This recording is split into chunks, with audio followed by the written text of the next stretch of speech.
Last time we explored what contracts should be enforced. The economic theory of contract law dictates that only efficient contracts should be enforced. An efficient contract is one that is a Pareto improvement. This is a situation where at the time the contract is formed, it is expected that at least one party is made better off without any party of the contract made worse off. This means we enforce contracts in situations where both parties wanted the contract enforced when it was entered into.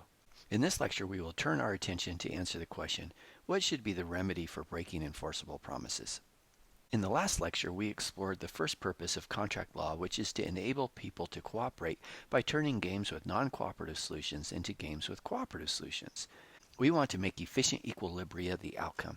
In the Bobby and Susie example, we saw that without a contract, an efficient investment opportunity would not take place. However, with a contract, the incentives that both parties face change so that now Bobby and Susie will cooperate in pursuing an investment opportunity. Another purpose of contract law is to encourage the efficient disclosure of information within the contractual relationship. Asymmetric information is a common feature of market exchanges. This is where one party has more information than the other.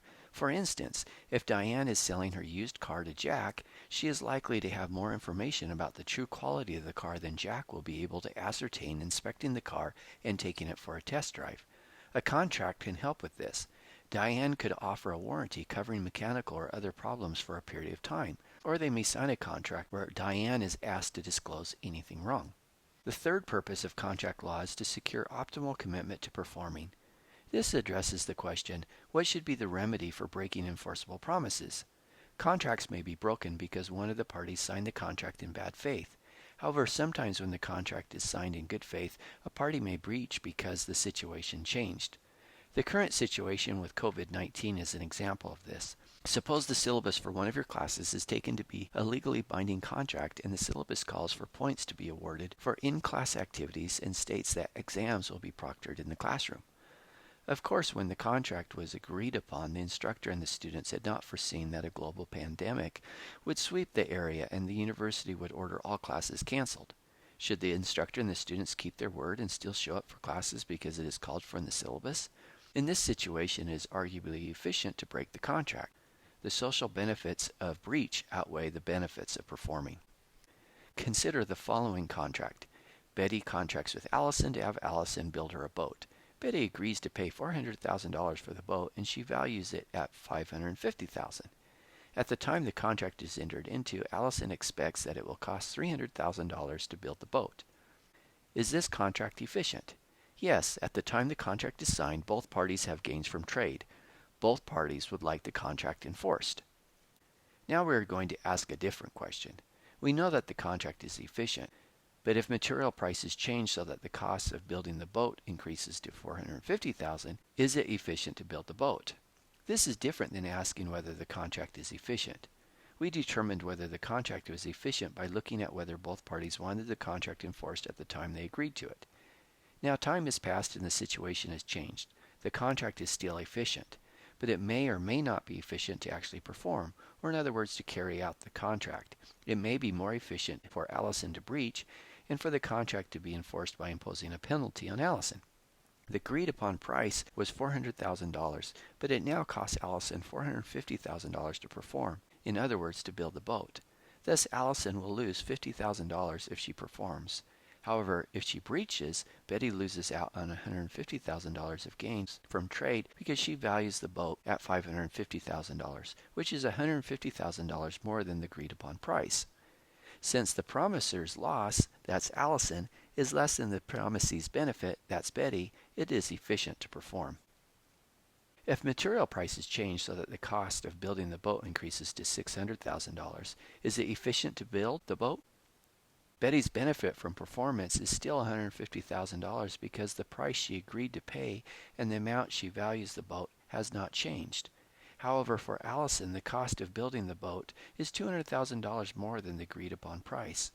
Now the promisor's loss, that's Allison, is greater than the promisee's benefit, that's Betty.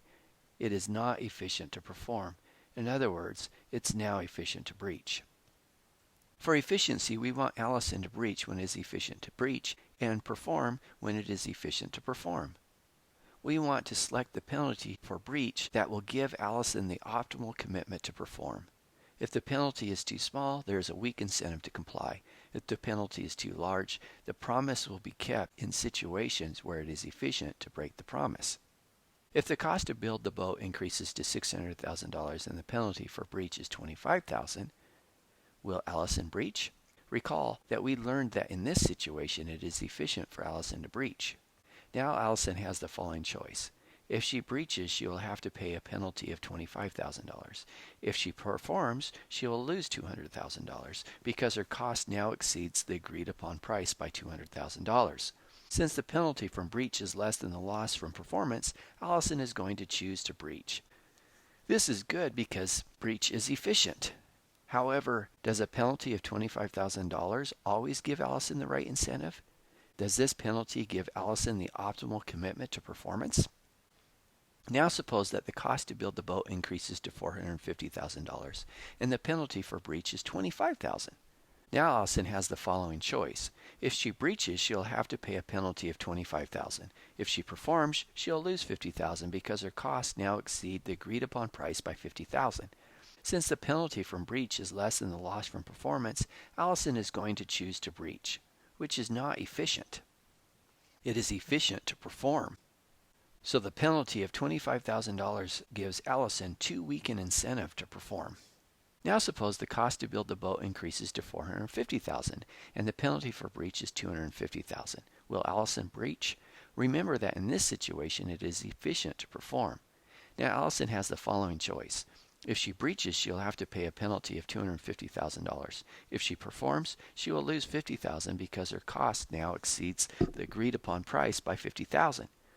Since the penalty from breach is more than the loss from performance, Allison is going to choose to perform, which is the efficient thing to do.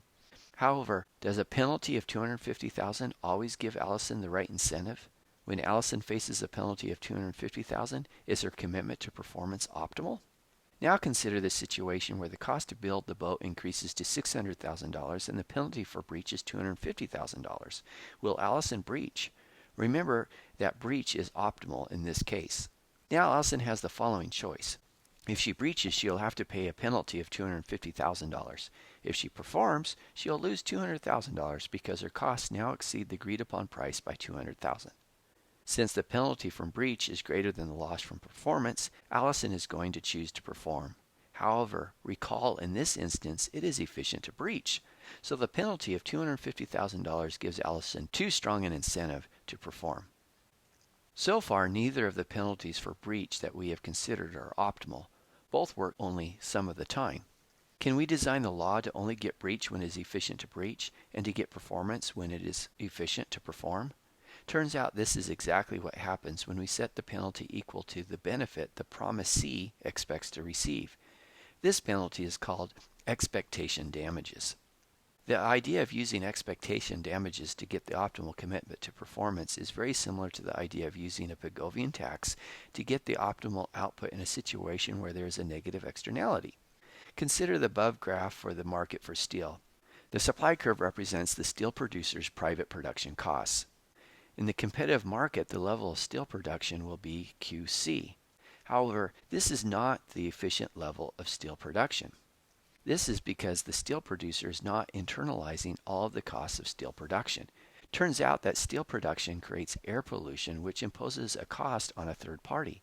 This external cost makes it so that the true social costs to steel production are higher than the private costs. Q star is the efficient level of steel production. This is how much would be produced if the steel producer internalized all of the costs of steel production. One way to fix the problem is to charge the steel producer a per unit tax equal to the external cost due to pollution.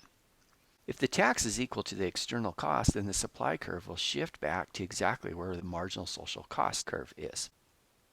Now the market price will be P star, which creates the right incentives because it reflects all the costs of producing steel, including the cost of production. Now the market output will be Q star, which is efficient. So when the market participants internalize all the costs and benefits of their decisions, they have the incentive to make the right decisions. In the situation of Allison and Betty's commitment to performance, if Allison breaches, she imposes a cost on Betty. This is because the contract has value to Betty. If Allison performs, Betty is going to have $150,000 of consumer surplus. In other words, if Allison breaches, she imposes an external cost of $150,000 on Betty. However, if Allison has to pay a penalty of $150,000 when she breaches, Allison is now internalizing the costs she imposes on Betty. Now Betty's costs are Allison's costs. Now Allison will breach only if her loss from performance is greater than Betty's benefit from performance. Allison will breach any time her loss from performance is less than Betty's benefit from performance. To see how expectation damages gives Allison the optimal commitment to performance, answer these two questions. If the cost to build the boat increases to $450,000 and the penalty to breach is $150,000, will Allison breach? If the cost to build the boat increases to $600,000 and the penalty for breach is $150,000, will Allison breach? What you will find is she will breach when it is efficient to breach, and she will perform when it is efficient to perform. Take a few minutes to perform this analysis on your own. Not only do expectation damages incentivize Allison to only breach when it is efficient to do so, it also gives her an incentive to invest in performance optimally. In the example of boat material prices increasing, there may have been a number of things Allison could have done to protect herself from material price fluctuations.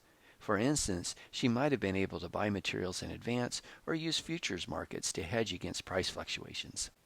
So we have talked about three purposes of contract law.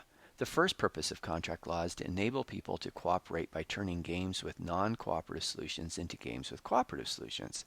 The second purpose of contract law is to encourage the efficient disclosure of information within the contractual relationship. Another purpose of contract law is to secure optimal commitment to performing. The fourth purpose of contract law is to secure optimal reliance. We will talk about this next time.